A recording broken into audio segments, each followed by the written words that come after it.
Hello and welcome to this interview here now. This afternoon, we have got Brandon with us from the amazing Ghost Hunters, and my lovely friend will bring him in now for us. Hello, thanks for having me on. Hello and welcome, and what pleasure. That's all I can say safely straight away. What a pleasure and an honor to be interviewing you and talking to you about your experiences.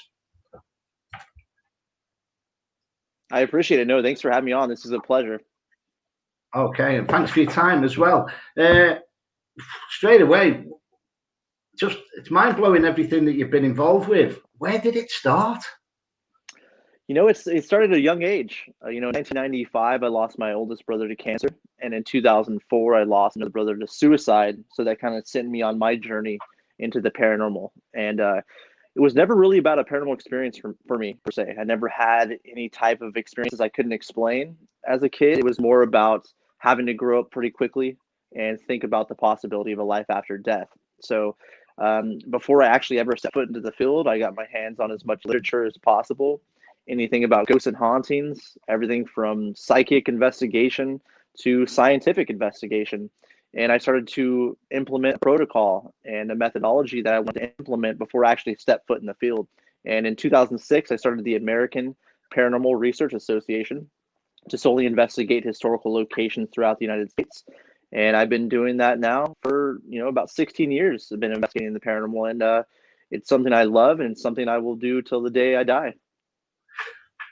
That's amazing as well, and obviously not from the reasons that you got into it to start with, but I suppose you was just a natural skeptic trying to find out more information, and that little bit of search and trying to find out, put a little bit of ease for yourself. I think with people that's obviously gone from around you,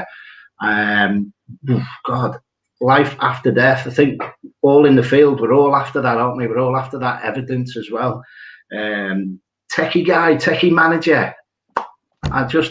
The technical side of it blows my mind away. Me and technology don't go. Everything I touch, zapped, no good.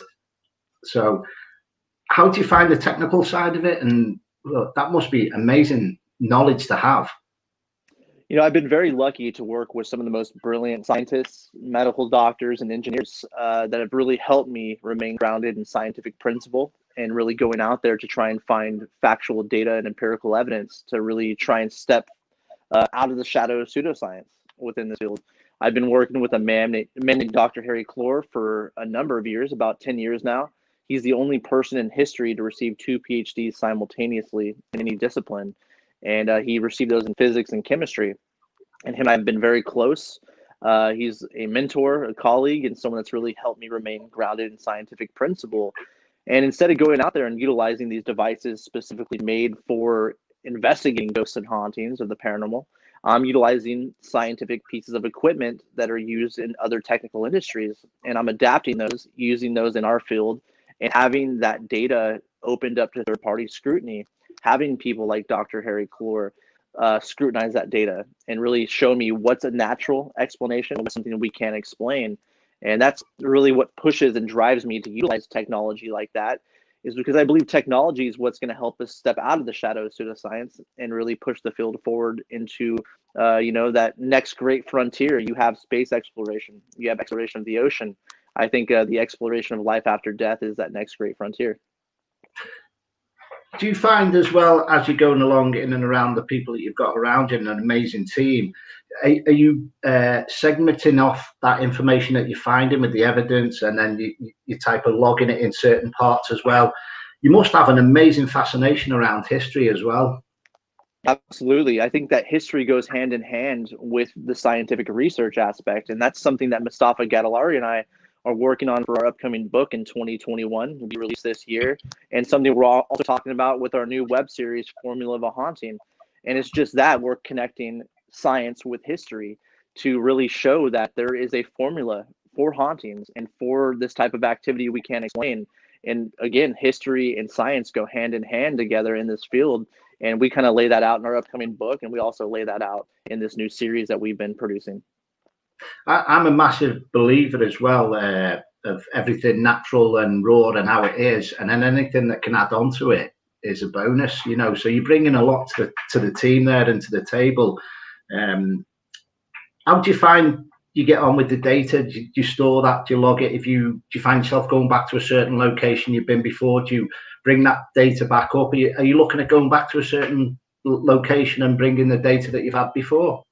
Absolutely. There's been multiple locations I've been investigating for a decade, some over a decade, that I'm constantly observing these locations, not only the environmental conditions associated with these locations, but the phenomena associated with them. And I have very well kept case logs going back to 2006 that have a plethora of data, from all the environmental conditions to the audio data, the video data. It's all been, tested and scrutinized by a third party. And over the years, even looking at certain times of the year, certain environmental changes in those times of the year, I go and I cross-reference that data. And sometimes, and this is the goal actually, is to try and figure out the exact conditions associated with these locations. And can we kind of predict what's about to happen? Can we predict an event? What's that formula? And again, it all goes back to what we call the formula of haunting. And that's all about cross-referencing that data, looking for correlations and patterns, and sticking to the scientific method as much as possible. Also, as well, I find when you go back, and as you say, you've been to some places over the last decade, it's nice to go in different seasons of the year as well. You know, your spring, your autumn, your winter, and your summer. And I find that can be, when you tip up on a location and you arrive, I instantly sometimes feel I need to come back in winter, or I need to come back as well straight away. So I like to get a feel of that type of spring, autumn and summer type of period around that as well.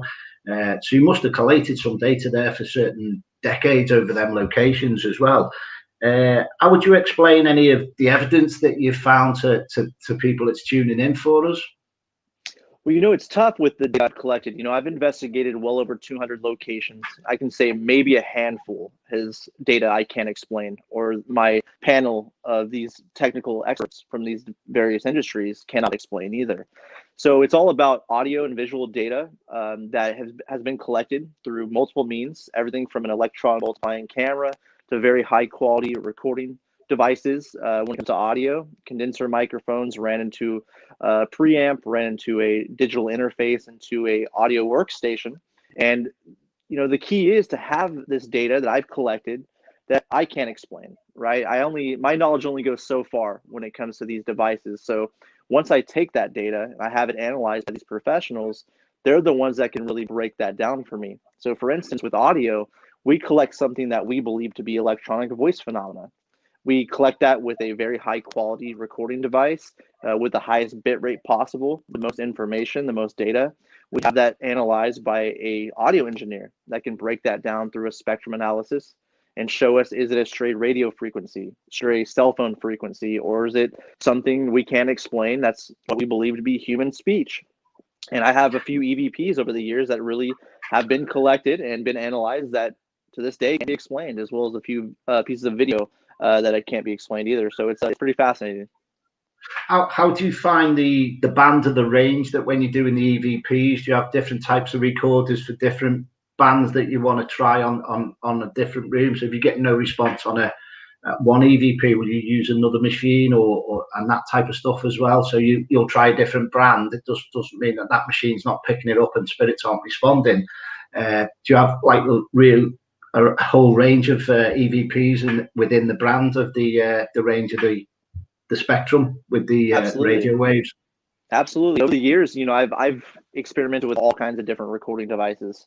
And really, at the end of the day, it always comes back to using these high quality condenser microphones that are typically ran into a preamp, into a digital interface, into a recording software. And that usually produces the best results, because not only is it the cleanest audio recording you can receive, but you have the most data. It's the highest bit rate. So when you break that down through a spectrum analysis and have an audio engineer look at it, they can really have a clear field of view of what's going on. So in my experience, the higher quality the recording devices, the more data and the better results. So as well, this is where I feel in a nice way that people come to yourself and say, oh, we've got the Ghost Geek. And then because of all this knowledge, it all expands and everything just follows with it, doesn't it? So you're on that roller coaster as well. filmmaking, supernatural as well, or private locations, public locations. Where do you see yourself moving forwards as well from the TV program? Where do you see yourself moving forwards to, say, the next 5 years? Well, I'm going to continue to test these theories that we've had tremendous results with, some big breakthroughs with this, what I'm calling the paranormal photon theory. That's something that's really being put into field research and data collection out in the field. We had the tremendous results with this camera, the electron multiplying camera, EMCCD camera that was built by the digital imaging scientific community to record single photon events. And we implemented that into the field. And that was because I reached out to my consultants and I asked them from their point of view, from their scientific point of view, if ghosts were real or there were manifestations of entities of some kind, what would they be? And they threw out the theory that it was photon events. And I was provided this very sensitive piece of equipment, was shown how to use it, went to the field, and we captured some amazing results that can't be explained. So I think over the next 5 years, trying to back that theory up, trying to have as much data associated with that theory, trying to replicate it and see how that affects the environment. Is it something that's natural that we just don't know about, or is it something supernatural? Not only that, I'm going to continue with filmmaking, going out there and doing my best to be an investigative journalist as much as possible, really putting out the historical fact and preserving history for future generations. That'll be interesting as again for the future generations as well. We always try and support young up and coming paranormal investigators as well, and junior clubs and stuff like that as well. So we'll always try and give our knowledge back to them that's coming behind us as well, which is always nice. When you're on these locations as well, with the air pressure changes, I always say it's nice to be there so you can feel the atmosphere changing and you can feel the direction of, that something's building and the equipment starts going off. It's just amazing. What would you say, like, the most pressure changes that you've come across, or the airiest type of room that you've been in, type of thing, that's absolutely just raised them hairs on the back of your neck beyond belief? Well, it was in Clifton, Arizona, one of the first times we actually utilized the EMCCD camera. We were in a very small boarding house in downtown Clifton, and there was these big burly miners that would stay there all the time. These guys that worked in copper mines. I mean, these are very logical men, people that really don't believe in the supernatural, and they were having these really intense experiences of seeing this apparition move from room 4 to 2 and 2 to 4 back and forth. And so we utilized this EMCCD camera in that exact pathway that they claimed to see this entity. And right before it all kicked off and we captured this amazing photon event on the camera, you can feel the environment change, almost similar to when you get onto an airplane and your ears start to pop when you reach altitude. You start to have that sensation. And that really, set off a series of events in my mind of trying to collect and document that pressure change around photon events. And it wasn't until we went to Galena, Illinois, and we investigated the Galena Marine Hospital that I started to take a data logger and put that in the field of view of the EMCCD camera to see if a photon event was to manifest or if it was to take place, does the pressure change, the barometric pressure. And we actually not only had the barometric pressure changing on camera, but we collected photon events in the form of this very bright blue light that engulfed the entire room. And that's very, very exciting and very interesting to me, is to have that sensation, like you mentioned, you feel that pressure changing, but then to actually document it on a time code with this camera to show that moments before this photon event takes place, the pressure did change and drastically. So that's something I want to look into further in the future. And again, there I have written down like thermal imaging and the flare camera as well. You mentioned the blue light as well. Do you think within the spectrum of the universe there is some type of portal or time travel? Do you think could be there for us? We just haven't tapped into it yet because we haven't really moved on in like 100 years, but bar the technical side of it with paranormal investigating. What's your belief that one day we could find this little time travel portal or loophole or something like that? Because there's got to be some type of way forward as well, moving forward in the centuries for us. Yeah, absolutely. I think it's very probable especially when it comes to the photon events, because you have these brilliant mathematicians and brilliant minds like Sir Penrose, who talks about black hole theory, talks about photon events and black holes and pressure changes within all that. And it's happening in space, and it's happening in a way we don't really understand at this point. It's all theory, just similar to our field. If that's happening in space, but it's happening here on our plane on Earth, is it connected somehow? Is there a correlation in some way? That's something that really fascinates me, and hopefully one day we can take both of those fields and put them together to see if there is a correlation. So, I mean, even like from the 70s when we had the original Star Trek and we had all these feature little gadgets on, and then 20 years later in the early 80s, we've got these little mobile phones, and we've moved forward in that direction with little things that's tying in. I think what intrigued me over the summer period is I went back to basic and watching Scully and Mulder again with the X-Files as well. Do you have any takes on like the UFO side of it yourself, or that extraterrestrial side of it? I do think that there's something out there in the universe. I think it would be almost ignorant not to think so. But UFO and ufology, things like that, is not my expertise. It's not something I actually research myself, but I do believe there's something out there, absolutely. And I know that here in the States, they actually are declassifying a lot of documents associated with UFOs and extraterrestrial activity. So that's going to be really exciting to see what comes of that here in the coming months. But I think there could be a connection, interdimensional. That could be something that could be looked at as well. I'm open to all theories. If I was a non-believer, which I think a majority of people that call themselves skeptics are really non-believers, they're not really skeptical. I wouldn't be doing my job correctly or doing the research justice if I didn't have an open mind about various theories. So, as well as what I've seen there on information about the Paranormal Research Association in America, can you tell us a little bit more about that? Are you a founder? Did you set that up yourself, or is that a team collective in and around the American Paranormal Research Association? Yeah, I founded the organization in 2006, and that was to solely investigate historical locations throughout this country, throughout the United States, from a scientific point of view. And before I actually stepped foot out in the field, I reached out to scientists, engineers, medical doctors, people that really helped me remain grounded in scientific principle and really going out there to try and find factual data and empirical evidence. And that's something that I continue to do to this day. APRA is still alive and well. We're still conducting research, and Dr. Harry Clore, who I mentioned earlier, he's a big part of that, and something that we'll actually be highlighting in the upcoming book. Mustafa and I, we talk about the case logs associated with APRA, and it's something we kind of cross-reference with our research these days.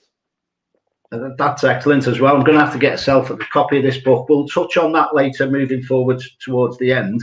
In and around the team, I've seen a clip basically where I think it was Rachel, where she seemed to be, I think it was the Louisiana sugar cane plantation, where she just seemed to be overcome to me just by looking on the expression on her face.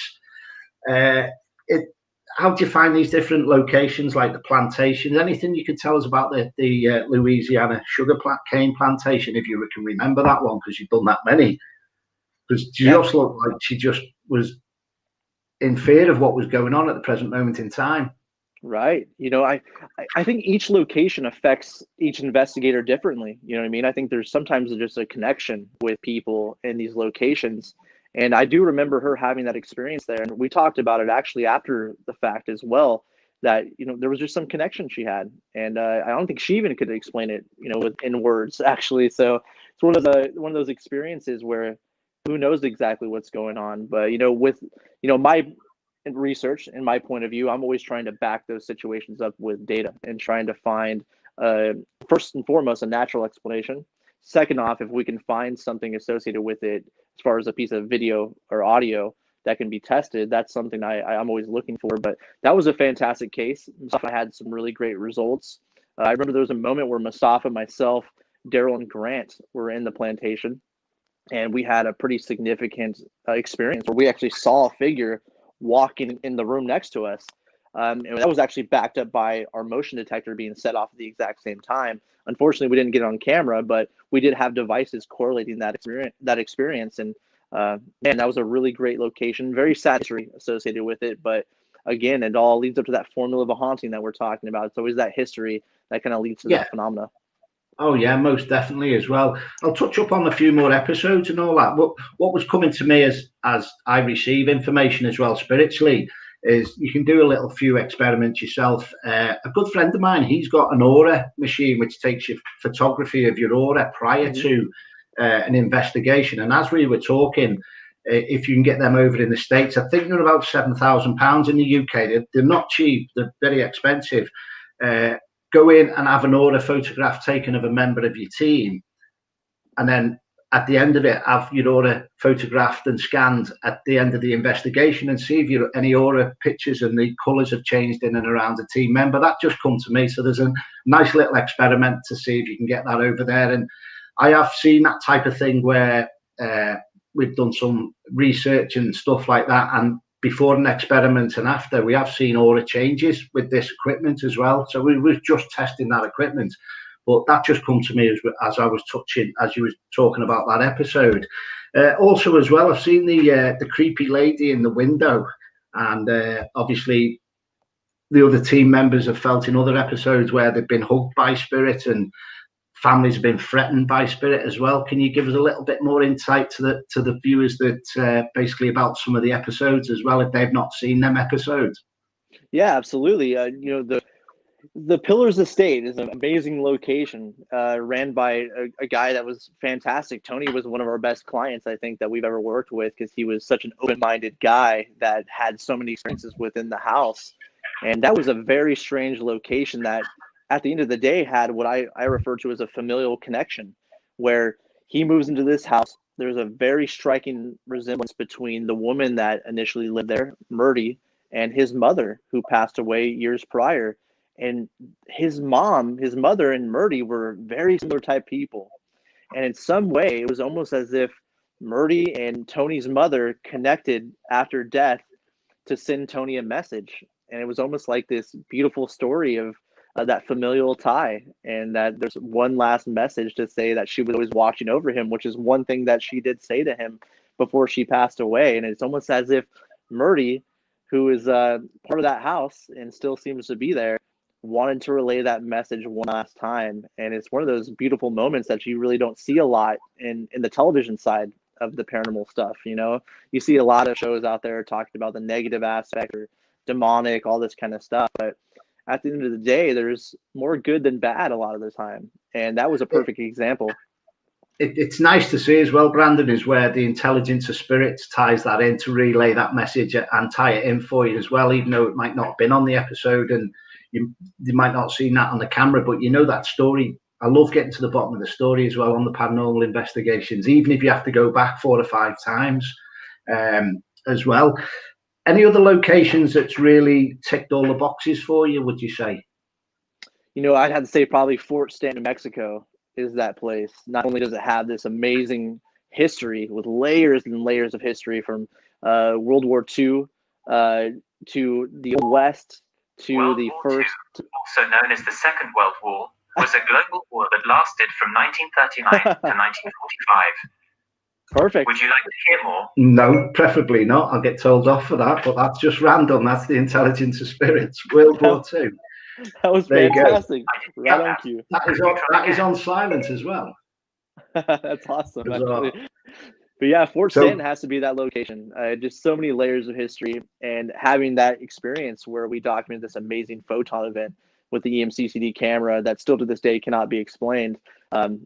Fascinating location, all the history, all the phenomena, and very credible eyewitnesses as well. So fantastic case. Also, as well, I've got seen stuff there about like your most shocking experience, like the Clifton and stuff like that. Can you give us some more insight into that? How you felt on that investigation? Yeah, that was a location again where I started to feel those pressure changes prior to this amazing event. And it was the first time we actually had results with the EMCCD camera, which made it so exciting. In the moment, it's very exciting. It's hard to contain yourself in a way because you're seeing something in real time, where I'm looking down at the monitor on the EMCCD camera. There was this unbelievable light anomaly, luminous phenomena taking place. I look up with my own eyes, it's not there. I look at the IR night vision camera that we're using as a control camera, it's not on the IR camera. So instantly we know it's not dust, it's not bugs, it's not something that's going to register in the infrared, but it's happening right before our eyes on this EMCC camera multiple times. It was in the exact same pattern that the eyewitnesses said they were seeing this entity. So that was an exciting moment. You could feel it in the moment, not only the environmental changes, but you can just sense that this was something remarkable.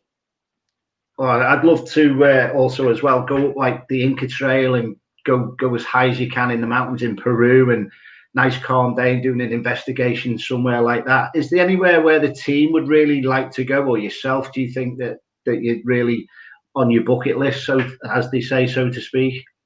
I'd have to say the Tower of London is a location that I would love to get into.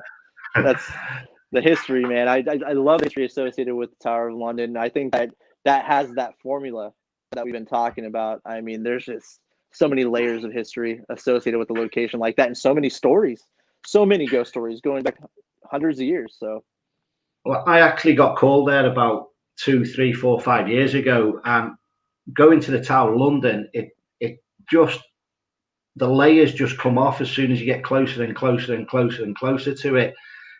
It is, I'm going to say, my favourite place in the UK, but I haven't investigated it as you would as a team, because it's a public place, but you've just got to get there. You have really got to get there to experience it. You can just see it back in its time as well.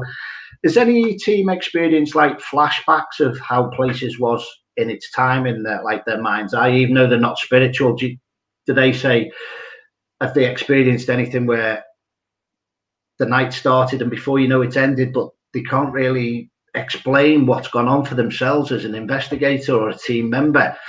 Like a little bit of a blur some nights the investigations can be as well, so for some people at the time as well. Have you ever experienced anything like that where you think, did that go on 3 hours ago? Was that 4 hours ago?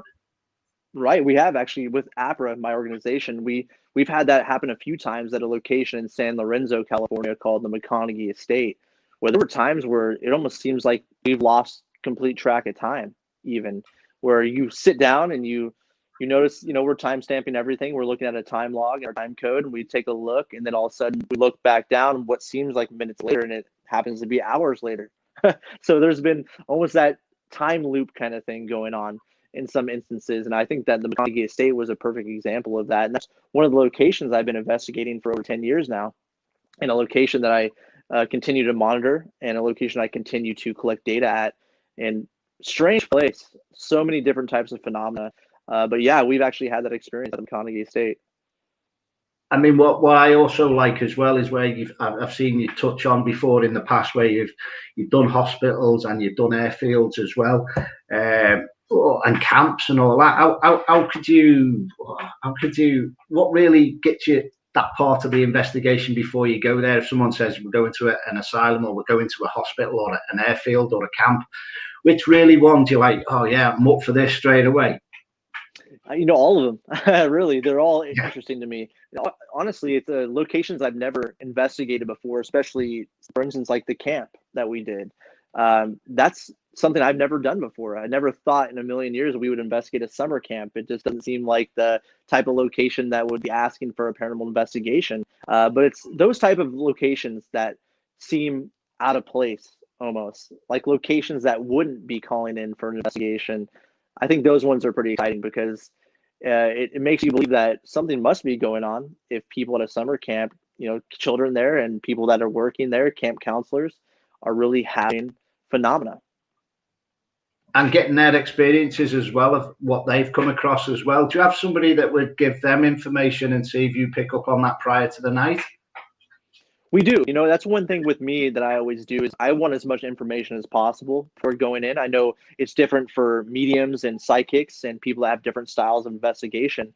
But for me, I want as much information as possible. So the more information I have, the better. I think that always helps my investigation to be prepared and going in and having an idea of how to try and document what's taking place, or trying to find a natural explanation for it. So the more information, the better. Certainly as well. Have you had any evidence of any different types of spirits or spirit animals? Is what I was really turning towards? Have you ever been like on a farm and come across any spiritual animals and that type of thing as well that you couldn't really describe, or a low down shadow or a low down energy from left to right that people might think it's a dog naturally or a pet? Have you come across experiences like that where you've had it with the EVPs coming through and tying it? Well, the first experience I ever had that I really couldn't explain was I went on a ghost tour in Bodie, or excuse me, not Bodie, Calico Ghost Town. I get all so many ghost towns out here. I get them all mixed up at some points, but Calico Ghost Town, and I went on it was a midnight ghost tour. I was probably, I think, 17, 18 years old. I was with my sister, and we're walking through at midnight with lanterns and kind of a hokey tour. It wasn't anything too serious, but there was a boardwalk leading to all these different buildings, a saloon and Undertaker's building, all kinds of classic Old West. And I get to the end of the boardwalk and I look down and I see a dog sitting there, a border collie, clear as day. And I'm staring at this dog and I tap my sister on the shoulder. I'm like, "Hey, Wendy, look at this dog." And she looks over. And as we're staring at this dog, it starts to dissipate and we start to see the boards and the boardwalk through the figure of this dog. So I walk up to the tour guide and I tell him that we just saw this border collie that was sitting there that disappeared before our eyes. And he smiled at us and proceeded to take us into a building. And he points at a photo, and there was that exact dog from the 1800s. That was a mail carrying dog in Calico Ghost Town that people have seen many times, and we saw it right before our eyes. So I did actually have an experience with an animal that right before my eyes disappeared. Again, you've got to seeing is believing, and that is always a big philosophy that I say. Seeing is believing. So that timing is just unbelievable, and that's what drives us forwards as well. Any other types of equipment you would say to people to, what would you recommend for the ordinary average investigation team? What would you recommend experimenting with equipment for them? I have to say the EDI Plus, the data logger. I think that's one of the best pieces of equipment that's available to investigators out there right now. It's almost a Swiss Army knife of paranormal tools, right? It's got everything from pressure to temperature to humidity, vibration, EMF, all in one tool that records to an SD card and collects that data to a time code. I think that's a really great tool for everyone in this field to look in the environmental conditions, to see it on a time code, see if you can correlate that with your other evidence. I think it's a perfect tool to really help advance the field. What I do like as well, Brandon, is basically you invite people in and around to investigate these locations as well, and let them go off and investigate how they investigate. So you don't over suppress your ideas with how you think it should be done. It's nice to see the interaction of what another team will pick up, or another group, or a member, a special guest, or whatever as well. And that's nice to see as well, because I think that's down to earth stuff as well. And I think we get more responses the more, obviously, we're down to earth in the field as well. I feel that as well. The more genuine and hearted you are with things on an investigation, I think that's where the buildings come alive and give us all this information as well. So I would take my hat off to your team for doing that. It's nice to see. Yeah, no, we love it. There's no experts in the field, as we all know. And I think that the more we experiment, the more we humanize the field. Even we go out there and we realize that, in theory, we're dealing with deceased people that retain consciousness after death. And if that's the theory, we have to humanize it as much as possible, and not only look at the etiquette and the ethics of the people that lived in that time period, but also go out there and be as open-minded as possible, try new theories, test those new theories. And I think that when we go out there and we allow that to happen is when we get the best results.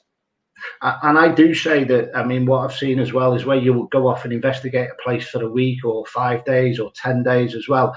I think that's the way forward. And I think you've touched I think you've ticked the boxes with that. And yeah, everyone's not in a position to do that, but I just do feel that that's the right way to go, because at different times on a location, it can be quiet and then it can be active. And on different nights as well, and times and places, it can just totally change all at once as well. Let me see. Can you tell me any more about Alcatraz, or can you tell me about the Queen Mary? I'll let you lead into both of them. Oh, Alcatraz was amazing. A very unique opportunity to actually be able to stay an entire night on Alcatraz. which was fascinating. Not only that, when I was at Alcatraz, we were there during a very tremendous thunderstorm, lightning storm, which made it even a bigger event, right? It's very rare in San Francisco to have those type of events, but to be on Alcatraz Island and that energy just being amped up the way it was a very, very unique experience. And actually had one of my most intense experiences at Alcatraz in the psychiatric ward, in the hospital ward as well, where I saw with the dim light of one of my EMF detectors that was kind of radiating throughout the room, I saw this very dark shadow figure of a hand come towards my face, and it startled me. I actually jumped back and actually captured a EVP just before it happened, and that was actually pretty early on in my field research. I think I was only out in the field for 3 or 4 years at that point, so I was still pretty fresh with field research. And having that happen was actually pretty startling. But the history associated with Alcatraz is fantastic. Everyone from the Birdman of Alcatraz to Al Capone, Machine Gun Kelly. I mean, it's just, you can see the history dripping off the walls in there. So that was a very unique experience. But the RMS Queen Mary is probably my favorite location I've ever investigated. Not only because I caught the most and captured the most significant pieces of data I've ever collected, but it has that World War II history I'm always looking for. I'm a huge history buff. I love World War II, and having the Queen Mary here in California with that bit of history is unbelievable. And I've collected not only the best visual evidence I've ever collected on the Queen Mary, but some of the best audio evidence, and it's all been in the first class pool. And it kind of backs up some of what Peter James did in the early years with sightings in the 90s, and something that I'm very proud of, and something that I to this day I still have people looking at the footage trying to find a natural explanation, and we've yet to do that. Well, what also as well, as we've been talking, I would say a few years back, is there on Alcatraz as well, touching back on that, I do feel I'll get called there either by the gatekeeper at the moment, basically by someone that's looking after it as well. So I do feel there's more to be investigated there as well, and people say it's short or whatever. Have you got any plans to go back to Alcatraz? Oh, I would love to. Hopefully one day. It's so tough to get in there. The only reason I got in the first time was because I was friends with Mark and Debbie Constantino, and they actually won a lottery to get in there. I guess every year they do a lottery, and they won it. That's the only reason I got in. But if I get another chance, I would be there in a heartbeat. So I do feel there's some more information and evidence to be captured from there as well. And the Queen Mary, I've seen a few programs investigating there.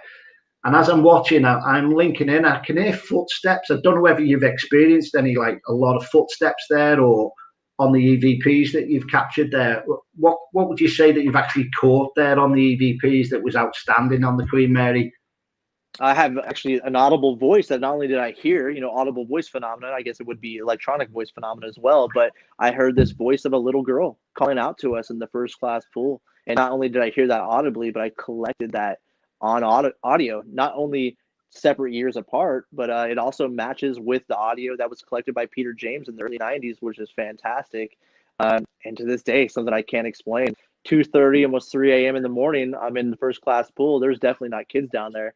So what that was, I'm not sure. I even went to the extent of going back with an audio engineer and trying to recreate it with the acoustics in the first class pool, and we were not actually able to recreate that. So it's pretty fascinating. It's always, I like seeing sometimes as well where you can play an old vintage record, or you can,